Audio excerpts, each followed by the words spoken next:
આજે આપણે ધોરણ 8 વિષય ગણિતની અંતર્ગત પ્રકરણ 6 વર્ગ અને વર્ગમૂળના કેટલાક દાખલાઓની સમજ મેળવવાની છે। આપણે અવયવીકરણની રીતની મદદથી કોઈ પણ આપેલ સંખ્યાના વર્ગમૂળ શોધતા શીખી ગયા છીએ। હવે આજના વિડીયોની અંદર આપણે ભાગાકારની રીતે વર્ગમૂળ શોધતા શીખવાનું છે। તો સ્વાધ્યાય પોથી પાના નંબર અને 50 ઉપર દાખલા નંબર 12ની સૂચના છે ભાગાકારની રીતે વર્ગમૂળ શોધો। પહેલો ઉદાહરણ આપણે સમજીએ તો સૌથી પહેલા કેટલાક નિયમો સમજી લઈએ। જ્યારે આપણને કોઈ સંખ્યા આપેલી હોય તો એને ભાગાકારમાં મૂકવાની। સંખ્યા છે 2304। પછી સૌથી પહેલો નિયમ છે કે સંખ્યાની બે જોડી બનાવવાની। પાછળથી એકમ દશકની 2ની જોડી અને પછી 100 અને 1000ની 2ની જોડી। હવે જે પહેલી બે સંખ્યાઓ છે એના માટેનો આપણે કઈ રીતે કોના વડે ભાગાકાર કરવો એ કઈ રીતે પસંદ કરીશું? તો સૌથી પહેલા આપણે જે સંખ્યાઓના વર્ગ શીખ્યા એ યાદ કરવાના। તો 2 નો વર્ગ 4, 4 નો વર્ગ 16, બરાબર। પછી 5 નો વર્ગ 25, તો 5 નો વર્ગ 25 છે એ આ બે સંખ્યાની જોડી કરતા વધી જાય છે એટલે એને પહેલાની સંખ્યા એટલે કે 4। 4 નો વર્ગ 4 ચોક 16 એ 23 કરતા નાનો છે એટલે અહીંયા 4ની પસંદગી કરવાની અને 4 ચોક 16 આવી રીતે ભાગ ચલાવવાનો। 23 અને 16ની બાદબાકી તો આપણને 7 શેષ મળે છે। હવે બે જે સંખ્યાઓ બાકી છે એને પણ નીચે લઈ આવવાની। સંખ્યા થાય છે 704 અને અહીંયા આપણે જે સંખ્યાની પસંદગી ભાજક તરીકે કરી છે એનું બમણું કરીને નવો ભાજક બનાવવાનો છે। 4ના બમણા એટલે બનશે 8। હવે 8ની બાજુમાં એક એવી સંખ્યા મૂકવાની છે કે જેની સાથે આ બનતી નવી સંખ્યા છે એનો ગુણાકાર કરવાથી આપણને આપેલ સંખ્યા મળે। તો આ સોપાનની અંદર આપણે શું નક્કી કરવું પડશે કે અહીંયા એવી કઈ સંખ્યા મૂકશું જેનો ભાગાકાર એ જ સંખ્યા સાથે કરવાથી આપણને જવાબ 704 મળે। તો સૌથી પહેલા આપણે જોઈએ તો આ સંખ્યાનો એકમનો અંક 4 છે। તો 4 છે એ કોનો વર્ગ હોઈ શકે સૌથી પહેલા એ વિચારવાનું છે। તો 4 છે આપણે જાણીએ છીએ તેમ 2 નો વર્ગ પણ છે અને 4 છે એ 8 નો વર્ગ કરીએ તો 8 ગુણ્યા 8 64, તો એનો એકમનો અંક પણ 4 છે। તો આપણે અહીંયા 8ની બાજુમાં 8 મૂકીએ અને આ 88નો ગુણાકાર 8 સાથે કરીએ તો 88 ગુણ્યા 8નો જવાબ મળે છે આપણને 704। શેષ મળે છે 0। તો આના ઉપરથી આપણે કહી શકીએ કે આપેલ સંખ્યા 2304 નું વર્ગમૂળ 48 છે। તો આવી રીતે ભાગાકારની રીત વડે દાખલા નંબર 2 અને 3માં જે સંખ્યાઓ આપેલી છે એનું વર્ગમૂળ તમારે તમારી જાતે શોધવાનું છે। સ્વાધ્યાય પોથી પાના નંબર 51 પ્રશ્ન 13ની સૂચના છે ભાગાકારની રીતે વર્ગમૂળ શોધો। આપણે અત્યારે જેમ વર્ગમૂળ શોધતા શીખ્યા એમ જ પણ અહીંયા આપણને આપેલ સંખ્યા છે એ પોઈન્ટમાં છે એટલે કે દશાંશ સંખ્યા છે। આપણે એવી જ રીતને ફોલો કરવાની છે। સૌથી પહેલા આપેલ સંખ્યાને આપણે ભાજ્ય તરીકે અહીંયા અંદર લખીશું। હવે આપણે એ સંખ્યા માટેનો ભાજક નક્કી કરવાનો છે। તો અગાઉ આપણે ગણતરી કરેલી એમ જ કોઈ એવી સંખ્યાનો વર્ગ કે જે સંખ્યા અહીંયા આપેલ અગાઉની બે સંખ્યા કરતા નાની હોય।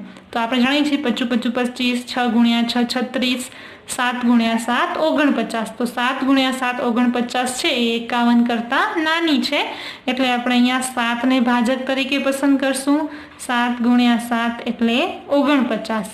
અહીંયા શેષ વધે છે 2 અને અહીંયા જે 84 સંખ્યા બાકી છે એને નીચે ઉતારીએ। અગાઉ આપણે નક્કી કરેલું એમ જ ભાજક છે એને અહીંયા બમણો થઈ જશે એટલે 7 ને 7 14। હવે 14ની બાજુમાં એક એવી સંખ્યા મૂકવાની છે કે એ જ સંખ્યા સાથે ગુણાકાર કરવાથી આપણને જવાબ 284 મળે।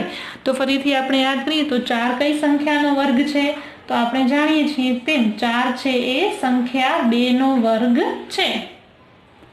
એટલે અહીંયા 14 બાજુમાં 2 મૂકીએ એટલે 142 ગુણાકાર 2 સાથે આપણે કરીએ છીએ ત્યારે આપણને જવાબ મળે છે 284, માટે આપણને શેષ મળે છે 0।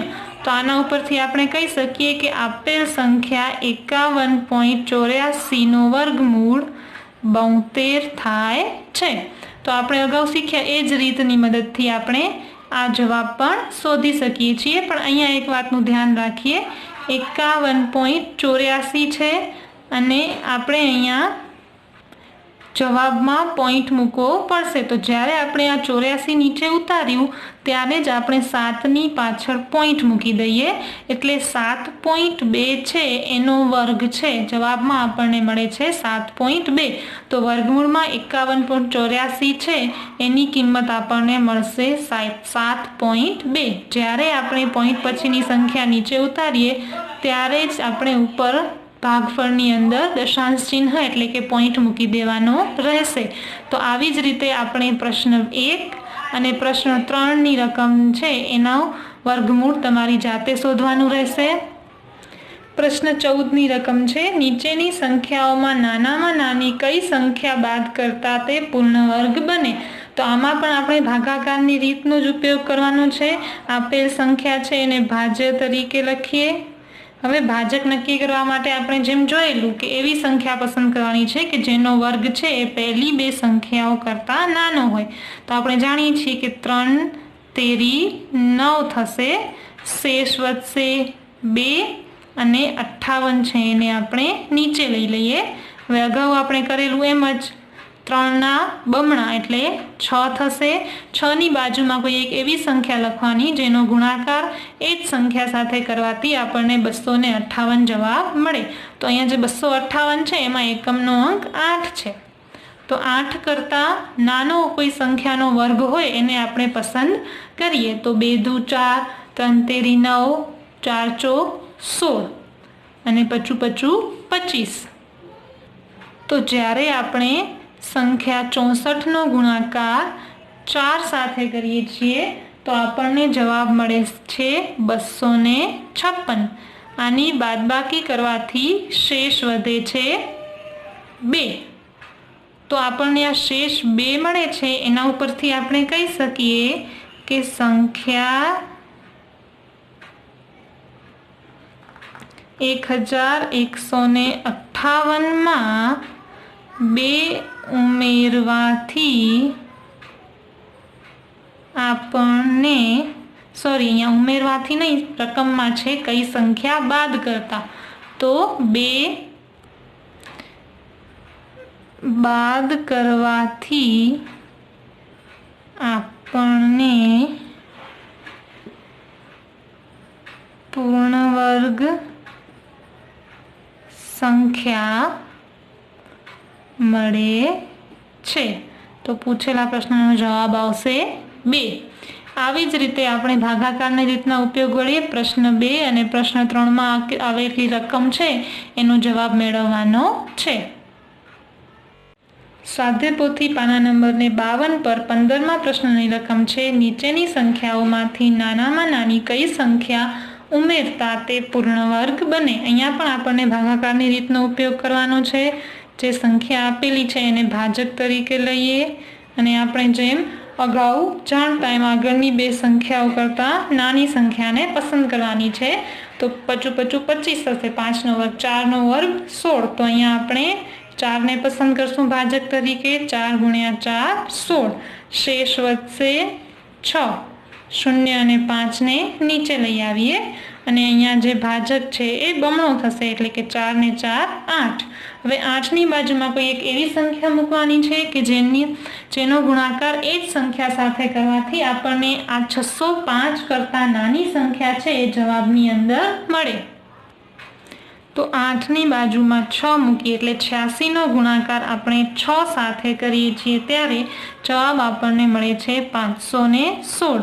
હવે 605માંથી 516ની બાદબાકી કરતા 89 શેષ વધે છે, પણ અહીંયા ભાગફળ છે એ આપણા માટે મહત્વનું છે। ભાગફળ છે 46। હવે આપણને પ્રશ્નમાં પૂછેલું છે કે કઈ સંખ્યા ઉમેરતા, તો 46 પછીની સંખ્યા 47 થાય એનો વર્ગ આપણને શોધવાનો રહે। તો 47 નો વર્ગ આપણે શોધીએ ત્યારે 47 નો વર્ગ થાય છે 2209। હવે જે 47 નો વર્ગ મળે છે એટલે કે 2209 માંથી આપણને આપેલ સંખ્યા જે છે 2205 એ બાદ કરવાથી આપણને જવાબ મળશે 4। તો આનો જવાબ શું થયો કે આપેલ સંખ્યા 2205 માં 4 ઉમેરતા આપણને પૂર્ણ વર્ગ સંખ્યા મળે છે।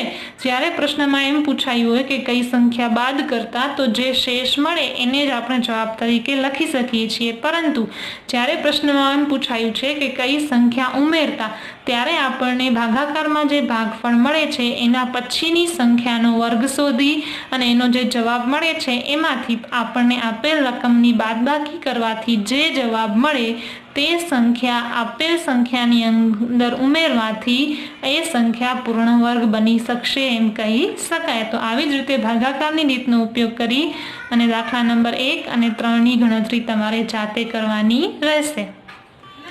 પ્રશ્ન 16 ની રકમ છે એક વર્ગમાં જેટલા વિદ્યાર્થીઓની સંખ્યા છે તેટલો અતિવૃષ્ટિમાં રાહત ફાળો દરેક વિદ્યાર્થી આપે છે। જો કુલ રાહત ફાળો ₹2304 એકઠો થયો હોય તો વર્ગમાં વિદ્યાર્થીઓની સંખ્યા કેટલી હશે? આ દાખલા માટે સૌથી પહેલા આપણે ધારવું પડશે કે ધારો કે વર્ગમાં x વિદ્યાર્થીઓ છે। હવે રકમમાં આપણને કહ્યું છે કે જેટલા વિદ્યાર્થીઓ છે તેટલો જ ફાળો છે દરેક વિદ્યાર્થી આપે છે। તો માટે દરેક વિદ્યાર્થી દ્વારા અપાયેલ ફાળો પણ x છે, માટે કુલ ફાળો થશે x ગુણ્યા x બરાબર x નો વર્ગ। પણ આપણે જાણીએ છીએ તેમ કે x વર્ગની કિંમત એટલે કે કુલ ફાળાની કિંમત કેટલી છે? ₹2304। માટે x ની કિંમત શોધવા માટે આપણે 2304 નું વર્ગમૂળ શોધવું પડે। વર્ગમૂળ આપણે ધારીએ એ રીતે શોધી શકીએ છીએ। વર્ગમૂળ શોધવા માટે આપણે ભાગાકારની રીત અને અવયવની બંને રીતનો ઉપયોગ કરી શકીએ છીએ। કોઈ પણ એક રીતનો ઉપયોગ કરી અને જ્યારે આપણે 2304 નો ભાગ છે અવયવ શોધીએ છીએ, અવયવીકરણની રીતે આપણે શોધીએ તો આ સંખ્યાના આપણને અવયવ મળે છે 2 ગુણ્યા 2 ગુણ્યા 2 ગુણ્યા 2 ગુણ્યા 2 ગુણ્યા 2 ગુણ્યા 3 ગુણ્યા 3 બરાબર 2 ગુણ્યા 2 ગુણ્યા 2 ગુણ્યા 3। શા માટે આવું? તો આપણે જાણીએ છીએ કે વર્ગમૂળ શોધવા માટે આપેલ સંખ્યા છે એ 2 ની જોડીમાં બનાવીને એક વખત લખવાની રહે છે। તો 2 દુ 4, 4 દુ 8 ને 8 અહીંયા હજી 2 વખત અવયવમાં 2 ની જોડી આવશે, માટે જવાબ થશે 2 દુ 4, 4 દુ 8, 8 દુ 16 અને 16 તેરી। તો આપણે જાણીએ છીએ 16 દુ 32 ને 16 તેરી 48। તો જવાબ મળે છે 48। ફરીથી એકવાર સમજી લઈએ, આપેલ સંખ્યા છે એના અવયવો પાડવાના છે, અવયવોને લખી અને એની જોડી બનાવીને લખવાની છે। 2 વખત 2 તો એકવાર, 2 વખત તો એકવાર, આમ કરવાથી આપણને આ બધી સંખ્યાઓનો ગુણાકાર કરવાથી 48 જવાબ મળે છે। માટે આપણે કહી શકીએ કે આપેલ સંખ્યા 2304 નો આપણે વર્ગમૂળ શોધીએ તો એનું વર્ગમૂળ થાય છે 48। તો આના ઉપરથી આપણે જવાબ આપી શકીએ કે વર્ગના વિદ્યાર્થીઓની સંખ્યા 48 હશે। તો 48 શું છે? વર્ગના વિદ્યાર્થીઓની સંખ્યા। તો આવી જ રીતે નીચે પ્રશ્ન નંબર 7 છે એનો જવાબ તમારે તમારી જાતે શોધવાનો રહેશે। તો અહીં છે એ આપણા ધોરણ 8 ગણિત વિષયનો પ્રકરણ 6 વર્ગ અને વર્ગમૂળ પૂરો થાય છે। આવતા વિડીયોથી આપણે એક નવા પ્રકરણની શરૂઆત કરીશું। Thank you.